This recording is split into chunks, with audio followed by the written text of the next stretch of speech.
Բարի երեկո, ուղիղ եթերում Ազատության լրատվական կենտրոնն է, այսօր ծրագրում առաջարկում ենք։ Հայաստանի բարձրաստիճան պատվիրակությունը Թեհրանում էր, որտեղ մեկնարկել են սպանված գերագույն հոգևոր առաջնորդի հիշատակի արարողությունները։ Վարչապետ Նիկոլ Փաշինյանը հանդիպել է Իրանի նախագահի հետ։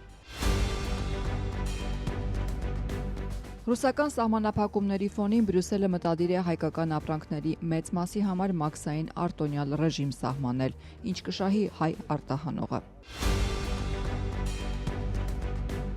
Արտերկրում ապրող Հայաստանի քաղաքացիների ընտրական իրավունքը օրենքով սահմանափակվեց։ Ընդդիմությունը սահմանադրական դատարան կդիմի։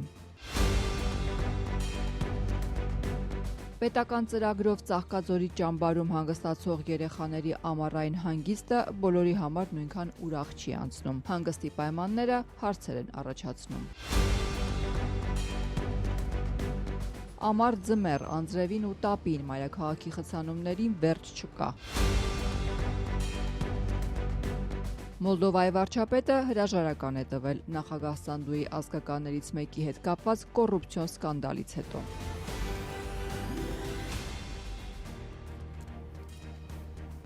Այսօր Թեհրան էր մեկնել Հայաստանյան բարձրաստիճան պատվիրակությունը վարչապետ Նիկոլ Փաշինյանի գլխավորությամբ մասնակցելու Իրանի գերագույն հոգևոր առաջնորդ Ալի Խամենեի հրաժեշտի պաշտոնական արարողությանը։ 86-ամյա Ալի Խամենեին սպանվեց փետրվարին Իրանի դեմ Ամերիկա-իսրայելական պատերազմի հենց սկզբում։ Նրան փոխարինում է որդին Մոջթաբա Խամենեին, որը ըստ հաղորդումների նույն հարձակման ժամանակ ծանր վիրավորվել էր եւ մինչեւ օրս չի երևացել հանրությանը։ Խամենեի հիշատակի արարողությունները մի քանի օր են տևելու եւ մինչեւ այս պահը պարզ չէ արդյոք որդին կմասնակցի դրանց։ Դե իսկ Հայաստանի վարչապետը հիշատակի արարողությանը մասնակցելուց առաջ Թեհրանում առանձին հանդիպում է ունեցել Իրանի նախագահ Մասուդ Փեզեշքյանի հետ։ Պաշտոնական Երևանի փոխանցմամբ Փաշինյան-Փեզեշքյանի հանդիպման ժամանակ հայ-իրանական հարաբերությունների զարգացման հեռանկարներն ու տարածաշրջանային անվտանգության, խաղաղության եւ համագործակցության հարցերն են քննարկվել։ Եվրամիության ընդլայնման հարցերով անձնակատարը X-ում գրառման անդրադարձել է Երևանում, Բաքվում, Անկարայում անցկացված բարձր մակարդակի բանակցություններին։ Մարտակոսը հայտարարել է, որ ավարտել է Հայաստան, Ադրբեջան եւ Թուրքիա այցը, որի ընթացքում քննարկվել են տարածաշրջանային փոխկապակցվածության զարգացման հարցերը։ Նրա գնահատմամբ այդ ուղղությամբ աշխատանքների նոր փուլը կարող է նպաստել Հարավային Կովկասում կայուն խաղաղության հաստատմանը, ինչպես նաեւ Եվրոպայի եւ Ասիայի միջև առևտրային եւ էներգետիկ կապերի զարգացմանը։ Իսկ նախորդին Եվրահանձնաժողովի նախագահ Ուրսուլա ֆոն դեր Լայենը Երևանում հայտարարեց, որ Բրյուսելը մտադիր է հայկական ապրանքների մեծ մասի համար մաքսային արտոնյալ ռեժիմ սահմանել, ինչը ըստ Բրյուսելի կօգնի մեղմել նաև Ռուսաստանի առևտրային պատժամիջոցները։ Սակայն նախաձեռնությունը դեռ պետք է անցնի եվրոպական օրենսդրական ընթացակարգը եւ այն ուժի մեջ կմտնի միայն վերջնական հաստատումից հետո։ Ազատությունը ուսումնասիրել է նախագիծը եւ փորձել հասկանալ, ինչ ժամկետների եւ ապրանքատեսակների մասին է խոսքը եւ ինչպես է նույն ռեժիմը աշխատել Մոլդովայում։ Հայաստանին մաքսային արտոնություններ տալով Բրյուսելի հաշվարկներով հայաստանցի գործարարները 2 տարվա ընթացքում Եվրամիության ընդհանուր 5.4 միլիոն եվրոյի չափով մաքսատուրք չեն վճարի։ Բրյուսելի քայլի արդյունքում հայ արտադրողներն ու արտահանողները կկարողանան մի քանի 100 տեսակի ապրանքներ եվրոպական շուկա արտահանել առանց մաքսատուրքերի։ Ու եթե վարչապետ Նիկոլ Փաշինյանը հայտարարում է, թե արտոնություններն անժամկետ են, ժամկետների մասին խոսք չկա։ Այսինքն ժամկետային սահմանափակում նախատեսված չի։ Եվրահանձնաժողովի կայքում հրապարակված նախագծում ուղիղ գրել են 2 տարով են նախատեսում արտոնյալ պայմաններ տրամադրել։ Հայաստանի համար մաքսային արտոնյալ ռեժիմ սահմանելու մտադրության մասին Եվրահանձնաժողովի նախագահ Ուրսուլա ֆոն դեր Լայենը Երևանում հայտարարեց։ Խոսքն առևտրի ինքնավար միջոցառումների ATM-ի մասին է։ Սրանով մենք կարող ենք վերաուղղորդել այն ապրանքները, որոնք մեծապես ռուսական շուկա են արտահանվում եւ դրանք ուղարկել Եվրոպական միության միասնական շուկա 450 միլիոն մարդկանց համար։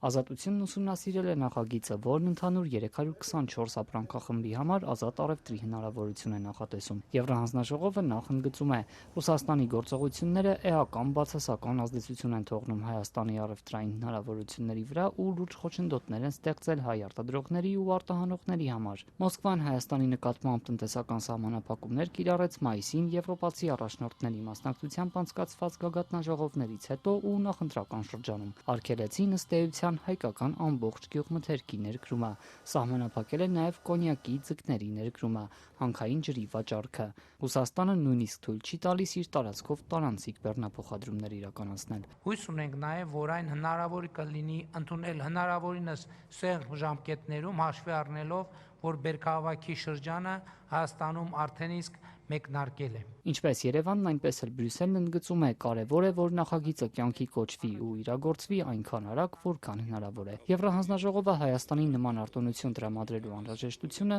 հրատապ է համարում։ Այդուհանդերձ Հայաստանը մաքսային արտոնյալ պայմաններ կունենա միայն, երբ նախագիծն ընդունվի Եվրամիության անդամ 27 պետություններում։ Ինչ ապրանքներ կարող են հայ արտադրողներն ու արտահանողները առանց մաքսատուրքի Եվրամիության շուկա հասցնել եւ ինչ քանակով։ Գյուղատնտեսական ու մշակաբույսերի համար հստակ քանակական սահմանափակումներ կլինեն։ Արտոնյալ պայմաններով հնարավոր կլինի 6500 տոննա վարունգ արտահանել, 5000 տոննա խաղող, 750 տոննա տանձ, 7000 տոննա ծիրան, 2000 տոննա բալ, 3500 տոննա դեղց, 1500 տոննա սալոր ու 2500 տոննա ելակ։ Արդյոք սա կծածկի ռուսական սահմանափակումների հետևանքով մնացած բացը։ Օրինակ Հայաստանը շատ ավելի քիչ ծավալով է վարունգ արտահանում, քան առավելագույն 6500 տոննայի սահմանափակումը, սակայն խաղողի դեպքում 5000 տոննան Հայաստանի տարեկան արտահանումների կեսն էլ չի փակում։ Անցած տարի Հայաստանն ընդհանուր 13000 տոննայից շատ խաղող է արտահանել։ Թե որքան տանձ է Հայաստանից այլ երկրներ արտահանվում, բաց աղբյուրներում հասանելի չէ։ Հայաստանի վիճակագրական կոմիտեն ներկայացնում է ընդհանուր ապրանքախումբը, որտեղ ներառում են նաև խնձորի ու սերկևիլի վերաբերյալ ցուցանիշները։ Նույն տրամաբանությամբ մեկ տողով են ներկայացնում նաև ծիրանի, բալի, դեղցի, սալորի արտահանման տվյալները։ Եվրամիությունն այս մրգերի համար ընդհանուր 14000 տոննա առանց մաքսատուրքի ներկրելու հնարավորություն է նախատեսում։ Մինչդեռ 2025-ին Հայաստանից արտահանումն ընդհանուր գրեթե 72000 տոննա է կազմել։ Ելակի պարագայում, սակայն, Բրյուսելի արտոնությունը լիովին փակում է Հայաստանի արտահանման ծավալները, նույնիսկ կարելի է ավելին արտահանել, քան անցած տարի։ Բացի այդ, եւս 316 խումբ ապրանք առանց մաքսատուրքի Եվրամիության երկրներ արտահանելու համար ոչ մի քանակական սահմանափակում չի լինի։ Ցանկն ընդարձակ է՝ մսամթերք, կատնամթերք, բանջարեղեն, ընդեղեն, հագուստ, ալկոհոլային խմիչք, ծխախոտ եւ այլն։ Տնտեսական տեսանկյունից դեպի եվրոպական շուկա ցածկ է տեղի ունենում։ Բացի այդ, ընկերությունները զարգանում են, շատանում են նաև աշխատատեղերը։ Գյուղատնտեսական ապրանքներն արտահանելու այսպիսի արտոնյալ պայմաններ Եվրամիությունը նաև Մոլդովային է տվել։ Մաքսատուրքերից ազատելու որոշումը պարբերաբար երկարաձգում են։ Մոլդովացի տնտեսագետ Վիորել Կիվրիգայի խոսքով Մոլդովայում ոչ շատ արագ, սակայն արդեն փոփոխություններ են տեղի ունեցել։ Իր երկրի արտադրողներն ու արտահանողները զգում են եվրոպական շուկաների վրա կենտրոնանալու առավելությունները։ Նրանք տեխնիկապես են վերաիմաստավորում իրենց արտադրությունը, մեծացնում են արտադրական հզորությունները ու ժամանակակից դարձնում։ Եվրոինտեգրացիայի ուղին ընտրած Մոլդովան նույնպես ռուսական տնտեսական սահմանափակումների առաջ է կանգնել։ Տնտեսագետն ընդգծում է, հասկացել են, որ մեկ շուկայի ուղղությամբ չպետք է կենտրոնանան։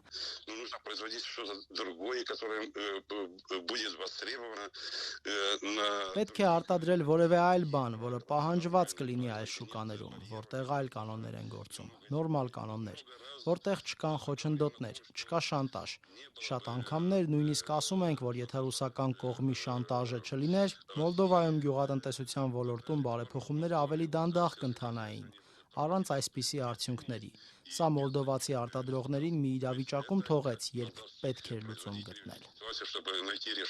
Հայաստանի համար նախատեսված մաքսային արտոնությունների նախագիծը, եթե ուժի մեջ մտնի, հետագայում կարող է չեղարկվել կամ սահմանափակվել, եթե օրինակ Հայաստանից արտահանվող ապրանքը բացասաբար ազդի Եվրամիության տեղական արտադրանքի վրա։ Եթե նույնիսկ անդամ մեկ պետություն բավարար հիմքերով դիմում ներկայացնի, Բրյուսելը կուսումնասիրի ու ընթաց կտա։ Իսկ ինչպես են վերահսկելու գործընթացը, որ խարդախություններ չլինեն։ Օրինակ հայկականի անվան տակ այլ երկրի արտադրանք արտոնյալ պայմաններով եվրոպական շուկա չարտահանեն։ Բրյուսելը վերահսկողության մեխանիզմներ է նախատեսում կիրառել եւ եթե նման դեպքեր լինեն, կարող են արտոնություններն ընդհանրապես չեղարկել։ Պայմաններից մեկը Հայաստանի արդյունավետ համագործակցությունն է։ Հայկական կողմը պետք է հավաստող տեղեկություններ ներկայացնի, որ ապրանքն իրոք հայկական է։ Բացի այդ, Հայաստանն իր հերթին եվրոպական արտադրանքի համար նոր մաքսատուրքեր չպետք է սահմանի ու այլ սահմանափակումներ կիրառի։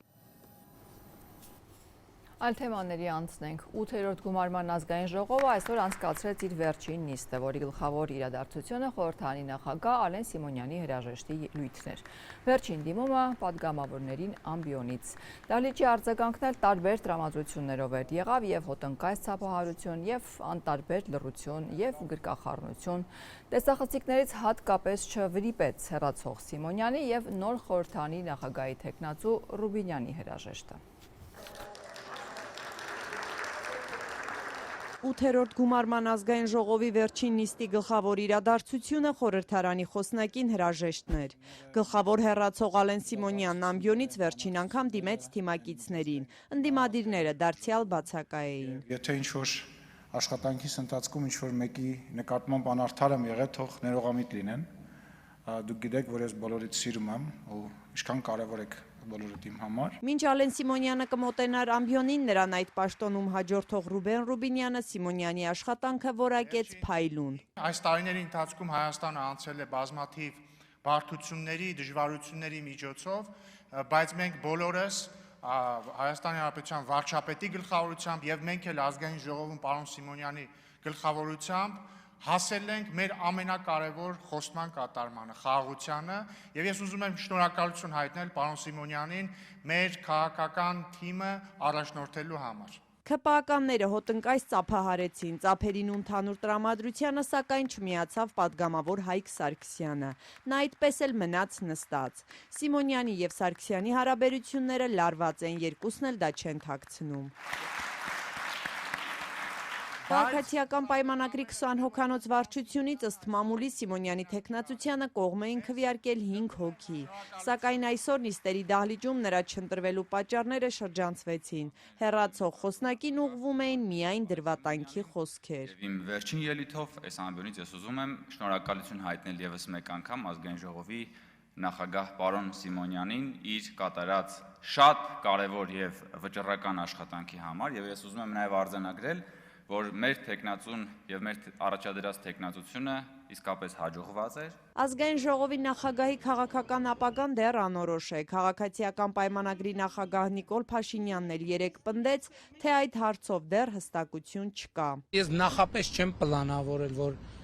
պարոն Սիմոնյանը չի լինելու ազգային ժողովի նախագահ կամ չի լինելու ազգային ժողովի պատգամավոր, դա նոր իրավիճակը կքննարկենք, կհասկանանք։ Եթե նիստերի դահլիճում ամեն ինչ անցնում էր ջերմ մթնոլորտում, ապա կուլիսներում ըստ մամուլի իրավիճակն այնքան էլ հարթ չէ։ Ալեն Սիմոնյանի թիմակիցները ճամպրուկներն են հավաքում, որպեսզի հեռանան ավելի շուտ, քան նրանց կհեռացնի խորհրդարանի ապագա նախագահը։ Ռուբեն Ռուբինյանին այսօր հարցրինք, ազգային ժողովի աշխատակազմում կլինեն կադրային էական փոփոխություններ։ Ես այդ որոշումներին կանդրադառնամ, երբ որ կլինի պատեհ եւ երբ որ կլինի ժամանակը։ Հիմա պատեհ չեմ համարում դրա մասին խոսել։ Այսինքն դուք որևէ ազդակ, որևէ պաշտոնյայի կամ աշխատակցի չեք հղել, որ կարող են ճամփորդները հավաքել։ Եթե նույնիսկ արվում է նման բան, դա իրենց Ես եթե դա անեի, դա կլիներ ժամանակավրեպ, որովհետեւ ես հիմա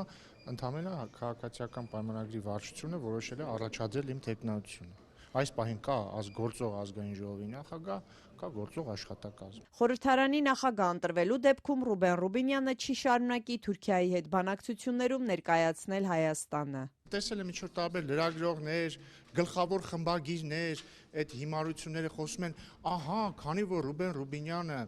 բանակցողն է Թուրքիայի հետ, ուրեմն իրեն ընտրել են ազգային ժողովի նախագահի թեկնածու որպես ժեստ Թուրքիային։ Ես ուզում եմ ձեզ նախ տեղեկացնել, որ քանի որ ես ազգային ժողովի նախագահի տեխնացու եմ ընտրվել եւ ընտրվելու դեպքում ակնհայտորեն ես չեմ շարունակելու Թուրքիայի հետ բանակցություններում Հայաստանի հատուկ ներկայացուցիչ լինել։ Թուրքիայի հետ բանակցություններում Հայաստանի հատուկ ներկայացուցիչ Ռուբինյանը նաեւ հայտնեց, որ շնորհավորանքներ է ստացել ոչ միայն թուրք գործընկեր Սերդար Քլչից, այլև օրինակ ռուսաստանցի պաշտոնակցից։ Հրաժեշտից առաջ խորհրդարանի իշխող խմբակցությունը հրատապ ռեժիմով հասցրեց մի օրենք ընդունել, որը սահմանափակում է արտերկրում ապրող Հայաստանի քաղաքացիների ընտրելու իրավունքը։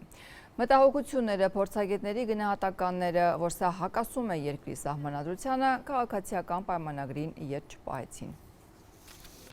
Խորհրդարանական ընդդիմությունը մտադիր է սահմանադրական դատարանում վիճարկել արտասահմանում ապրող Հայաստանի քաղաքացիների ընտրական իրավունքը սահմանափակող օրենքը։ Ռոբերտ Քոչարյանի Հայաստան խմբակցության նախաձեռնությանը միացել են Պատիվ Ունեմն ու քաղաքացիական պայմանագրից հեռացված Հովիկ Աղազարյանը եւ Հակոբ Ասլանյանը։ Ազգային ժողովը ընտրական օրենսգրքում այս փոփոխությունն արեց հրատապ ռեժիմով։ 3 պատգամավորների սեղանին դրված փաստաթուղթն այսօր արդեն ընդունվեց երկրորդ ընթերցմամբ եւ ամբողջությամբ։ Օրենքը, որով 100 հազարավոր քաղաքացիներ կարող են զրկվել ընտրելու հնարավորությունից, հեղինակավոր Վենետիկի հանձնաժողովի եզրակացությունը չի ստացել, հեղինակները չեն դիմել։ Աշխատանքն ավարտող խորհրդարանի վերջին նիստում քվեարկեցին միայն իշխող քաղաքացիական պայմանագրի պատգամավորներն ու Հայաստան դաշինքից հեռացած Գեղամ Նազարյանը։ Կողմ 63 դեմ 0 ձեռնպահ 0 որոշում ընդունվել է։ Ըստ ընդունված փոփոխությունների քվեարկելու իրավունքից զրկվում են Հայաստանի այն քաղաքացիները, որոնք ընտրացուցակները հրապարակելուց առաջ վերջին 2 տարվա առնվազն կեսը 1 տարին հայրենիքում չեն եղել։ Բացառություն է միայն ուսման մեկնածների եւ պետական գործուղումների համար։ Նախագիծը միտված է վերջին ընտրությունների ժամանակ արձանագրված իրողությունների շտկմանը, այսպես ասած, եւ հանրային պահանջ է ներկայացնում։ Արուսյակ Ջուլհակյանը նկատի ունի տեղեկությունները, որ քվեարկելու համար հունիսին Ռուսաստանից Հայաստան են տեղափոխվել մեծ թվով հայեր։ Սակայն սահմանադրական դատարանում քննվող գործի շրջանակում հրապարակված պաշտոնական տվյալները արտառոց պատկեր չեն արձանագրել։ Ընդամենը 3000-ով ավելի Հայաստանի քաղաքացի է հատել սահմանը անցյալ տարվա նույն ժամանակահատվածի համեմատությամբ։ Ընդդիմադիրները համոզված են, որ իշխանությունները պատրաստվում են խոստացած սահմանադրական հանրաքվեին։ Հիմա իրենք հաշվարկել են, որ այս ձայների քանակով իրենք կհավաքեն 65%-ից ավել ձայն։ Բայց քանի որ մեր հայրենակիցները քաղաքացիական պատասխանատվության զգացումով եկել են, մասնակցել են ընտրություններին, իրենց ձայները տարալուծվել են, պակասել են։ Հիմա որպեսզի դա չլինի, իրենք փորձում են սահմանափակել ընտրությունների մասնակիցների թվականը։ Ազգային ժողովի փոխնախագահ Ռուբեն Ռուբինյանը սակայն կտրուկ հերքում է կապը այսօր ընդունված փոփոխությունների ու հնարավոր սահմանադրական հանրաքվեի միջև։ Բացարձակապես ուղիղ նպատակն է Հայաստանի Հանրապետությանը ապահովագրել այն իրավիճակից, երբ օրինակ արտերկրում մասսայական ընտրակաշառք կբաժանի եւ կփորձեն ապօրինի կերպով ազդել Հայաստանի ընտրությունների վրա։ Եվ ակնհայտ է, որ երբ որ տալիս են ընտրակաշառքը արտերկրում, մեր իրավապահ մարմինների համար շատ ավելի դժվար է դա բացահայտել։ Ռուբինյանը չի ընդունում, թե խախտվում է սահմանադրությունը, որտեղ նշված է 18 տարեկան Հայաստանի բոլոր քաղաքացիներն ունեն ընտրելու իրավունք։ Ասում է, ընդամենը պետք է պայմանին համապատասխանեն։ Մինչդեռ ընդդիմադիրներից բացի այս օրենքը հակասահմանադրական են որակել նաև մի շարք հասարակական կազմակերպություններ, պնդելով, որ ապօրինի եւ անհամաչափ սահմանափակվում է ընտրական իրավունքը, վտանգելով ժողովրդավարության սկզբունքները։ Սահմանափակվում է Հայաստանի Հանրապետության քաղաքացիների իրավունքները ձևավորել իշխանություն։ Շատ լավ, եթե պարզվի հակասահմանադրական է, սահմանադրական դատարանը կասի հակասահմանադրական է։ Բայց մենք խնդրի պետք է անդրադառնալ։ Իշխանության ճնշումների ներքո չի գտնվում, ենթադրյալ ճնշումների ներքո չի գտնվում սահմանադրական։ Բայց եթե ենթադրյալ ճնշումների ներքո է, ինչի այն ժամանակ որոշում կայացրեցին, որի արդյունքում Ռոբերտ Քոչարյանը ազատվեց։ Եթե այս օրենքն ուժի մեջ էլ մտնի, միևնույնն է քաղաքացիական պայմանագիրը նոր խորհրդարանում չունի բավարար ձայներ նախաձեռնելու սահմանադրական փոփոխություններ։ Դա քաղաքացիական պայմանագրի նախընտրական խոստումն է, ինչպես նաև Ադրբեջանի նախապայմանը խաղաղության պայմանագիրը ստորագրելու համար։ Վարչապետը նույնիսկ ասում էր, որ եթե իրենք սահմանադրական մեծամասնություն չստանան, պատերազմ կսկսվի։ Իշխանությունը դեռ չի մանրամասնում, ինչպես է լուծելու այս հարցը։ Կքննարկենք, կհասկանանք։ Նիկոլ Փաշինյանն ինքն էլ մի քանի անգամ ասել չէ, դնենք հանրաքվեի չանցնի, էլի կդնենք։ Հետո էլ վերջում օրենսդրական փոփոխություն կմտցնենք, ասեն Նիկոլ Փաշինյանի խոսքը օրենք է։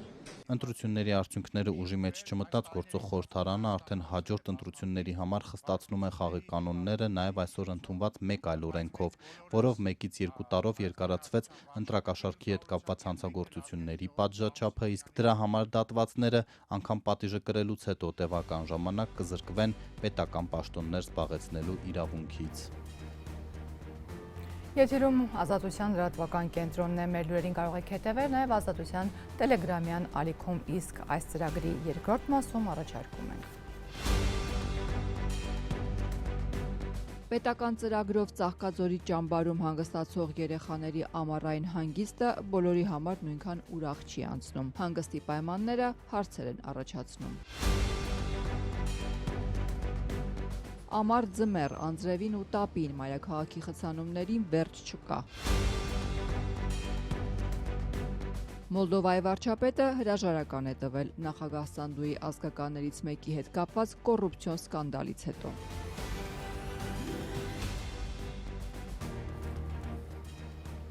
Վարչապետի նախաձեռնությամբ եւ պետական ծրագրի շրջանակում հարյուրավոր երեխաներ այս օրերին հանգստանում են Ծաղկաձորի աղբյուր ճամբարում։ Թալինից, Արագածոտնից, Արմավիրից, Սյունիքից, Շիրակից այստեղ են տեղափոխվել հարյուրավոր երեխաներ, սոցիալապես անապահով, ծնողազուրկ կամ զոհված զինծառայողների ընտանիքներից։ Սակայն հարցեր է առաջանում, թե ինչ պայմաններում է կազմակերպվում նրանց ամառային հանգիստը, ուրախ հանգիստ թե դժվար ապրուստ։ Վարչապետի նախաձեռնությամբ ու աջակցությամբ Թալինից 100 երեխա մեկնեց Ծաղկաձոր։ Ավտոբուս նստող երեխաների տեսանյութ է տարածել Թալինի համայնքապետ Տավրոս Սափյանը։ Նա վստահ է, որ ճամբարային 10 օրերը երեխաների համար ուրախ, հիշարժան ու անմոռանալի փորձառություն կլինեն։ Հիշարժան ու անմոռանալի հաստատ, բայց ուրախ։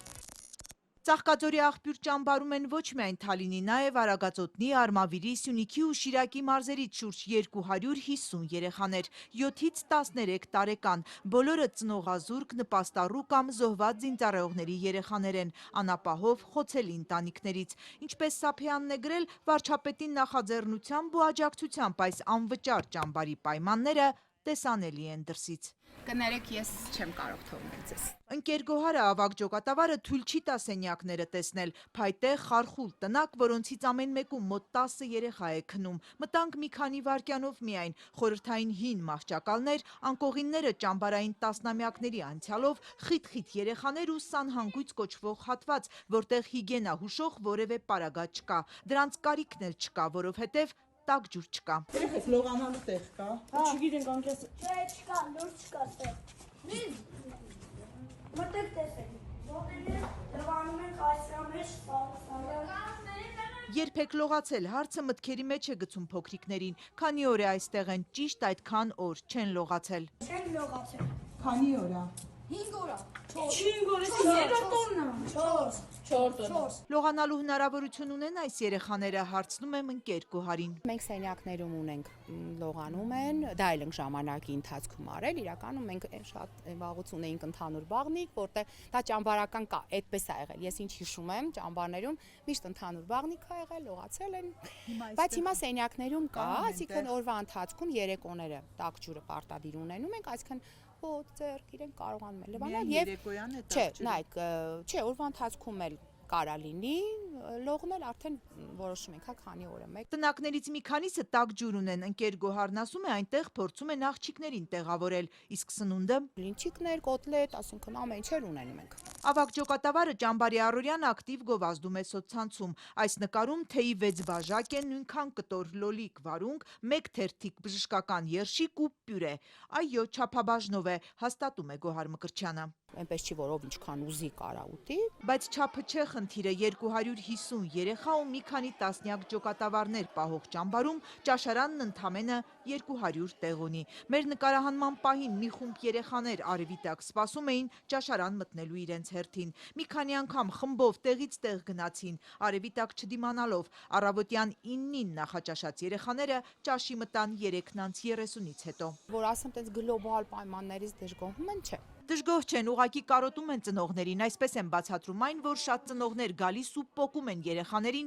պետության նվիրած հանգստի այս հնարավորությունից։ Պետական այս ծրագիրը նոր չէ, շուրջ 2 տասնամյակ իրականացվում է հենց խոցելի ընտանիքների երեխաների համար։ Այս նպատակով նույնիսկ միջգերատեսչական հանձնաժողով է ստեղծվել Փաշինյանի որոշմամբ։ Այն ղեկավարում է տարածքային կառավարման փոխնախարարը։ Կրթության նախարարությունն էլ մրցույթով ընտրում է ճամբարները։ Աղբյուր ճամբարի հետ պետական գնման պայմանագիր է կնքել հավաքել այս գերատեսչությունը 32 միլիոն 500 հազար դրամի։ Ճաշարանում լվացարաններ, շուրջօրյա տաքուսառը ջուր, ննջարանները, շենքային պայմանները բարվոք, գնման տեխնիկական պայմաններն են սրանք։ Տեղում սակայն այլ պատկեր է։ Կրթության նախարարությունից հսկողության վերաբերյալ մեր հարցերը հորդորեցին գրավոր ուղղել։ Ենթադրվում է հենց այս ճամբարն ընտրվում է էժանության համար։ Մեկ երեխայի համար պետությունը վճարում է 5000 դրամ։ Փյունիկ ջոկատը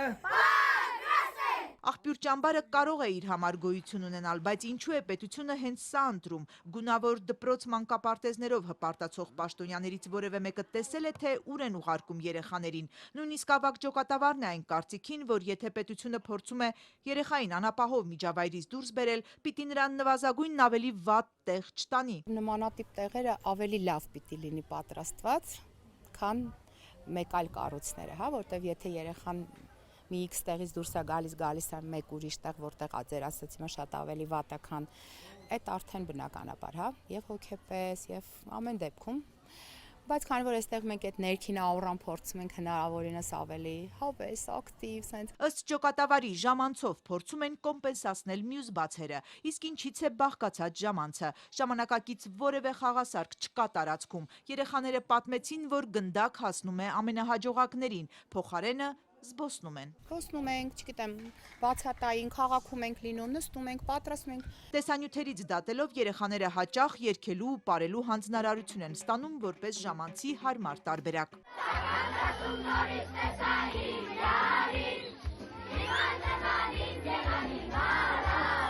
Պայմանները մի կողմ, իսկ որքանով է այս ռեպերտուարը համապատասխանում պետական այս ծրագրի նպատակին։ Երեխաների առողջ, անվտանգ ու բովանդակալից ամառային հանգիստն է նպատակը, նրանց ֆիզիկական, սոցիալական ու կրթական զարգացմանը նպաստելը։ Ես իմ երեխուն եմ տեր,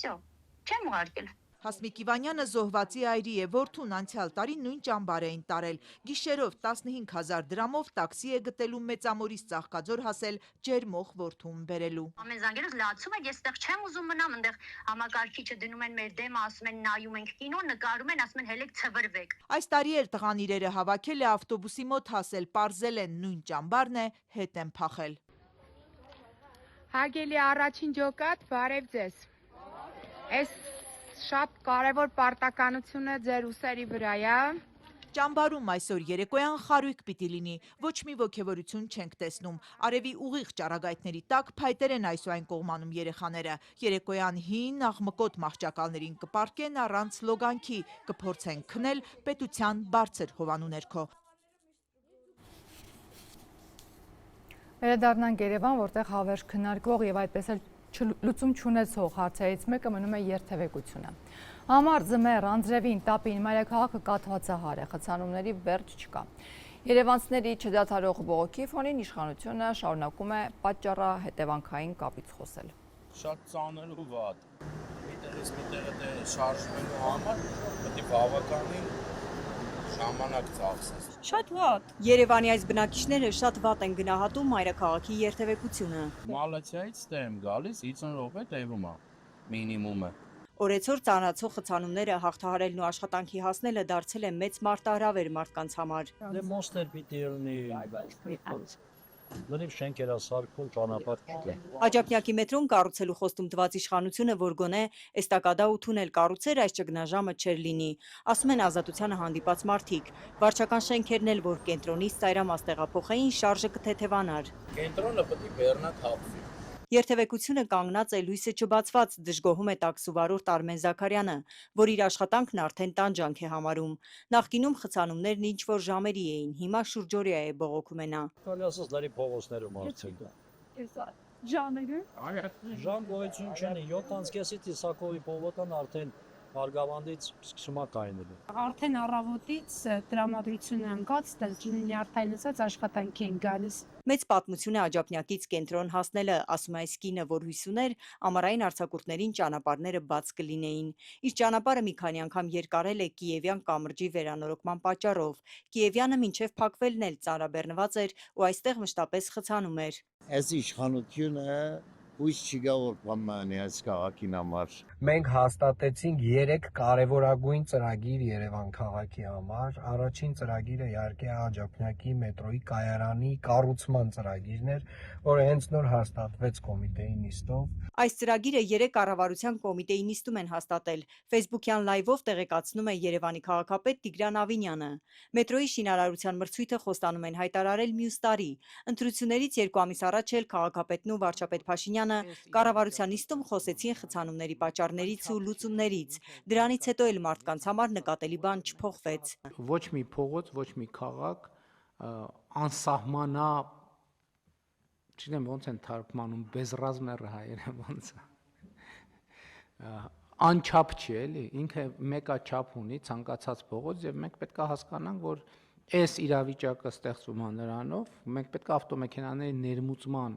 վիճակագրությունը տեսնենք եւ հասկանանք, որ մեքենան գալիս է մտնում է այդ նույն փողոցը։ Մեր շատ խցանումներ առաջանում են, որովհետեւ օրինակի համար վերջի վարկյանին ընդեղին լույսի տակով անցած մարդը գնում է եւ կանգնում է խաչմերուկի մեջտեղում եւ դա էական մեծ դեր ունի, այսինքն մեր վարելու պրակտիկայում մենք բազմաթիվ խնդիրներ ունենք։ Իշխանությունը ծանրացող երթևեկությունը հիմնականում բացատրում է մեքենաների ահռելի հոսքով, որ մեքենաների հոսքը մի քանի անգամ ավելացել է, համաձայն է նաեւ ընդդիմությունը, բայց իշխանությանը մեղադրում են դրան համարժեք լուծումներ չգտնելու համար։ Այս քաղաքի այս խելայեղ կառուցապատումը պիտի մի օր կանգ առնի։ Քաղաքի ենթակառուցվածքները թույլ չեն տալիս, որ քաղաքը այսքան մեծանա։ Ըստ Երևանի ավականու Մայր Հայաստան խմբակցության անդամ Անուկ Սուքիասյանի, երևանյան խցանումների գլխավոր պատճառը բազմահարկ շենքերի շինթույլտվությունների ահռելի քանակն է։ Որպես քաղաքային իշխանություն վերջին 5 տարում տվել ես 17000, վերջին 6 տարում 16000 մեծ ու փոքր շինթույլտվություն։ Եվ ինքդ էլ խոստովանում ես, որ քաղաքի բնակչությունը անհամաչափ մեծանում է։ Հիմա հարցը առաջանում, բա այդ բնակչությունը որ ճանապարհներով պիտի երթևեկի, եթե դու կառուցես շրջանցիկ ճանապարհներ, էստակադաներ, ինչպես նաև վերգետնյա եւ ստորգետնյա ավտոկայանատեղիներ։ Որ Երևանում կենտրոնը բեռնաթափվի, քաղաքապետարանը բարձրացրեց կարմիր գծերի վճարները, դասերի ժամը փոխեցին, հանրային տրանսպորտի գծերը առանձնացրին, բայց խցանումները չթեթևացան։ Փոքր-ինչ մեղմվում է, երբ աշխատանքային ժամերի ավարտից հետո ճանապարհային ոստիկաններն են կարգավորում երթևեկությունը։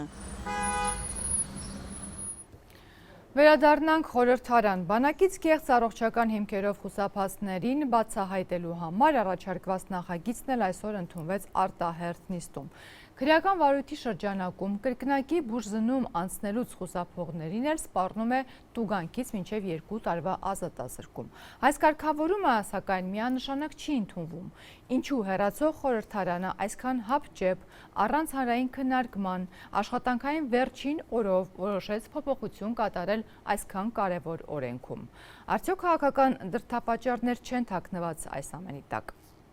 Ուժեղ Հայաստան կուսակցությունը ստեղծած Նարեկ Կարապետյանը հրաժարվում է անցնի այդ բուժզննությունը։ Փաստացի մարդը բանակից ազատվել է բժշկական տեղեկանքով ու հիմա հրաժարվում է անցնի բուժզննություն, որպեսզի ցույց տա արդյոք այդ տեղեկանքը կեղծ էր, թե կեղծ չէր։ Մի վախեցի, Նարեկ ջան, անցի այդ բուժզննությունը։ Ուղիղ 5 ամիս առաջ խորհրդանի ամբյոնից ու նաև իր Facebook-յան էջում ԿՊ պատգամավոր այժմ ԱԺ փոխնախագահի թեկնածու Վահագն Ալեքսանյանը բարձրացրեց ուժեղ Հայաստան կուսակցության ցուցակը գլխավորած Նարեկ Կարապետյանի բանակում չծառայելու հարցը։ Պնդելով բժշկական տեղեկանքով բանակից ազատված Կարապետյանը հրաժարվում է կրկնակի բուժզննություն անցնել եւ քննիչները նրան պարտադրելու որևէ լծակ չունեն։ Ինչպես գիտեք, ռուսաստանցի օլիգարխ Սամվել Կարապետյանի եղբորորդին Նարեկ Կարապետյանը բանակում չի ծառայել առողջական ինչ-որ տեղեկանքի հիման վրա։ Հիմա քննչական մարմինները կասկածում են, որ այդ տեղեկանքը իսկական է, մարդու ունի այդ խնդիրը։ Ասում են, անցի բուժզննություն, ասում են, չեմ անցնում այդ բուժզննություն։ Ու իրավապահ մարմինները օրենքով լիազորություն չունեն, ասեն, դու պարտավոր ես անցնես այդ զննությունը։ Համեցեք, պարոն Ալեքսանյան։ Ամիսներ անց Վահագն Ալեքսանյանն օրենքի նախագիծը ներկայացրեց խորհրդարան եւ ընդամենը 2 օրում իշխող ԿՊ-ն քրեականացրեց բժշկական փորձաքննությունից կամ նմուշ տալուց հրաժարվելը։ Քրեական ազգային պատգամավորներ Վահագն Ալեքսանյանի ներկայացրած Հայաստանի Հանրապետության քրեական օրենսգրքում լրացումներ կատարելու մասին օրենքի նախագիծը երկրորդ ընթերցման եւ ամբողջությամբ ընդունելու մասին հարցը քվեարկություն։ Կողմ 63 դեմ 0 ձեռնպազրով որոշում ընդունվել է։ Այս նախագիծը իրականում պատկանում էր իշխանական մեկ այլ պատգամավոր Հայկ Սարգսյանին։ Վահագն Ալեքսանյանը չթաքցրեց, որ այն վերցրել է գործընկերոջ ժամանակին ներկայացված փաթեթից։ Ու թեև այսօր իշխող մեծամասնությունը միաձայն ընդունեց օրենքը, նախկինում 2 անգամ մերժել էր այն, մեկ անգամ 2025-ին եւ երկրորդ անգամ 2026-ի սկզբին։ Մինչդեռ այսօր արդեն քրեական օրենսգրքում նախատեսվեց նոր հանցակազմ, որով քրեական պատասխանատվության կենթարկվեն այն անձինք, ովքեր ծանր կամ առանձնապես ծանր հանցանքի վարույթով վկայի, ձերբակալվածի կամ մեղադրյալի կարգավիճակ ունեն եւ հրաժարվում են կամ խուսափում են փորձաքննության համար նմուշ հանձնել կամ փորձաքննության ենթարկվել։ Հիմա էլ օրինակ մի շարք դեպքեր կան, որ 10 տարի առաջ ինչ-որ մեկը ազատվել է զինվորական ծառայությունից ու կա քրեական վարույթ նրա ազատման հետ կապված, բայց մարդը ասենք հրաժարվում է գնալ ու կրկնակի բուժզննություն անցնել։ Հետևաբար այս օրինագիծ կարծում շատ կարևոր օրինագիծ է եւ պետք է ընդունվի։ Իհարկե Վահագն Ալեքսանյանն այսօր Նարեկ Կարապետյանի անունը չհիշատակեց, սակայն քննչական կոմիտեն դեռևս ամիսներ առաջ քրեական վարույթ էր նախաձեռնել Նարեկ Կարապետյանի վերաբերյալ փաստաթուղթ կեղծելու կամ խաբեության այլ ճանապարհով զինծառայությունից խուսափելու հոդվածով։ Վարույթի շրջանակում առողջական խնդիրների հիմքով ծառայությունից ազատվելու հանգամանքները ուսումնասիրելու նպատակով նշանակվել էին փորձաքննություններ։ Սակայն ինչպես փոխանցեցին քննչական կոմիտեից, Կարապետյանը մեջբերում եմ չի անցել որոշ ռենտգեն հետազոտություններ, որոնք անհրաժեշտ են եղել համապատասխան գործընթացների շրջանակում։ Նախաքննությունը դեռ շարունակվում է, Կարապետյանը մեղադրյալի կարգավիճակ չունի։ Ընդդիմությունը մտավախություն ունի, որ խորհրդարանի արտահերթ նիստում այսօր ընդունված նոր օրենքը կարող է մահակ դառնալ ընդդիմադիր հայացքներ ունեցող անձանց դեմ։ Նախքան քվեարկությունը Պաշտպանության հանձնաժողովում ընդդիմադիր падգամավոր Գեգամ Մանուկյանն այսօր հարց բարձրացրեց. արդյոք այս նոր օրենքը տարածվելու է բոլորի, այդ թվում իշխանության անդամների վրա, թե դառնալու է ընդամենը ընդդիմադիրների դեմ ճնշման հերթական գործիք։ Որտեղից այդ երաշխիքը, որ քրեական գործ կհարուցվի իրականում բոլոր զորակոչից անօրինական ազատվածների հետ կապված եւ ոչ թե այս կամ այն ճաշակով քրեական գործ կհարուցվի։ Հայաստան խմբակցության падգամավորը բերեց փոխարտգործնախարար Վահան Կոստանյանի օրինակը, նշելով, որ նա էլ է ազատվել բանակից առողջական խնդիրներով։ Հայաստանի Հանրապետության արտաքին գործերի նախարարի տեղակալ 3 տարի ասպերանտուրայի պատրվակով ազատվել է ծառայությունից։ 3 տարի որևէ հոդված չի գրել։ 3 տարի որևէ բան չի արել, վերջում երբ որ ժամկետը լրացել է, ազատվել է։ Դրա մասին էր խոսքը։ Ես չգիտեմ ինքը իրականում առողջական պատճառով է ազատվել, թե այլ պատճառով ձևակերպել են առողջական։ Գեգամ Մանուկյանն ազատության հետ զրույցում նշեց, որ հաշվի առնելով նաև վարժական հավաքների հետ կապված ընտրողական վերաբերմունքը ողջամիտ կասկած ունի, որ այս օրենքը դառնալու է միջոց քաղաքական դրդապատճառներով քրեական գործեր հարուցելու համար։ Ընդդիմադիր գործիչը նաև չբացառեց, որ սա արվում է Նարեկ Կարապետյանի վերաբերյալ հարուցված գործի շրջանակներում։ Իդեպ քրեական օրենսգրքի համաձայն փաստաթուղթ կեղծելու կամ խաբեության այլ ճանապարհով զինծառայությունից խուսափելը պատժվում է ազատազրկմամբ 4-ից 8 տարի ժամկետով։ Օրինակ հնարավոր է նաև ուժեղ Հայաստանի ցուցակը գլխավորած Նարեկ Կարապետյանի նրա հետ կապված, այսինքն որոշակի գործողությունների շրջանակում է սա արվում։ Վստահաբար չի բացառվում։ Վստահաբար չի բացառվում, բայց նույն իշխանության մեջ եղած առողջական խնդիրներով պայմանով բանակից ազատված որևէ դեպքի հետ կապված որևէ մեկը չենք լսել, չէ՞ քրեական գործ հարուցելու մասին։ Ընդդիմադիր падգամավորի հնչեցրած մտահոգությունների մասին օրենքի հեղինակ Վահագն Ալեքսանյանից արձագանք ստանալ չհաջողվեց։ Այն, որ այսօր ընդունված օրենքը հապշտապ է բերվել խորհրդարան, չի շրջանառվել հանրային կարծիք նախագծի վերաբերյալ չկա, իր խոսքում ընդգծեց կառավարության ներկայացուցիչ արդարադատության փոխնախարար Գևորգ Քոչարյանը։ Եվ քանի որ օրինագիծը նրա ձևակերպմամբ շատ զգայուն է, Քոչարյանն առաջարկեց քրեական օրենսգրքում կատարված այդ փոփոխությունը տարածել ոչ միայն զորակոչից ազատված անձանց, այլև առհասարակ բոլոր քրեական վարույթների վրա, սահմանելով ավելի մեղմ պատժաչափեր։ Ըստ այդմ, առողջական խնդիրներով զորակոչից ազատված այն անձինք, ովքեր քրեական վարույթի շրջանակում կխուսափեն կրկնակի բուժում անցնել, կպատժվեն տուգանքով 1.5 միլիոն դրամի շրջանակում կամ կդատապարտվեն մի քանի ամսից մինչև 2 տարվա ազատազրկման։ Եվ ծրագրի վերջում մի քանի լուր միջազգային լրահոսից Մոլդովայում կառավարական ճգնաժամ է։ Տեղական մամուլի և քաղաքական ուժերի պնդմամբ դրա պատճառը նախագահ Մայա Սանդուի շուրջ ծագած կոռուպցիոն սկանդալն է, որին հաջորդեց երկրի վարչապետի անսպասելի հրաժարականը։ Իր հրաժարականի ուղերձում 25 նոյեմբերի կառավարության ղեկավարի պաշտոնը ստանձնած և մինչև օրը Սանդուի գաղափարակիցը համարվող վարչապետը նշել է, մեջբերեմ. Այն պահին, երբ ես հասկացա, որ այլևս չեմ կարող լիազորություններս իրականացնել իմ սկզբունքներին և համոզմունքներին համապատասխան որոշեցի հեռանալ։ Օրերս մոլդովացի հետաքննող լրագրողները պարզել էին, որ Սանդուի իշխանության գալուց հետո նրա ամենամոտ ազգականներից մի քանիսը մորաքրոջ դուստրը, հորեղբոր որդին, անհամարժեք բարձրատրվող աշխատանքերն անցել Եվրոպայի ամենաաղքատ երկրի պետական կառույցներում։ Ինքը Մայա Սանդուն սակայն պնդում է իր մերձավոր արձգականների բարձրատրվող աշխատանքների մասին որևէ տեղեկություն չի ունեցել։ Նա ծրագրում է երկուշաբթի խորհրդակցություններ սկսել նոր վարչապետի նշանակման հարցով։ Անցած գիշեր Ուկրաինայի զինված ուժերը հրթիռային հարվածներ են հասցրել Բելգորոդ քաղաքին եւ Բելգորոդի շրջանին։ Հարվածների հետևանքով վնասվել են էներգետիկ օբյեկտներ, որոնցից մեկի տարածքում հրդեհ է բռնկվել։ Ուկրաինական մոնիթորինգային Supernova Plus տելեգրամյան ալիքը հայտնել է, որ հարձակում է եղել նաեւ Էներգոմաշ գործարանի նկատմամբ, որտեղ արտադրվում են խողովակաշարների բաղադրիչներ, հենակային համակարգեր եւ արդյունաբերության համար անհրաժեշտ սարքավորումներ։ Հարձակման հետևանքով մի շարք համայնքներում խափանվել են էլեկտրոմատակարարումը եւ ջրամատակարարումը։ Ռուսական հարվածի հետևանքով էլ այս գիշեր ավերված բազմաբնակարան շենքի փլատակներից Կիևում հայտնաբերել են եւս 3 զոհի մարմիններ։ Այսպիսով հարձակման հետևանքով զոհվածների ընդհանուր թիվը հասել է 30-ի։ Նախորդին Կիևի վրա ռուսական հարձակման հետևանքով ամբողջությամբ ոչնչացվել է Ուկրաինայի Կարմիր խաչի մարդասիրական պահեստը։ Շարունակեք հետևել լուրերին այցելելով azatutun.am կայքեջը եւ մեր սոցիալական հարթակներ։ Այսօրվա համար այսքանն էինք նախատեսել, հաջողություն։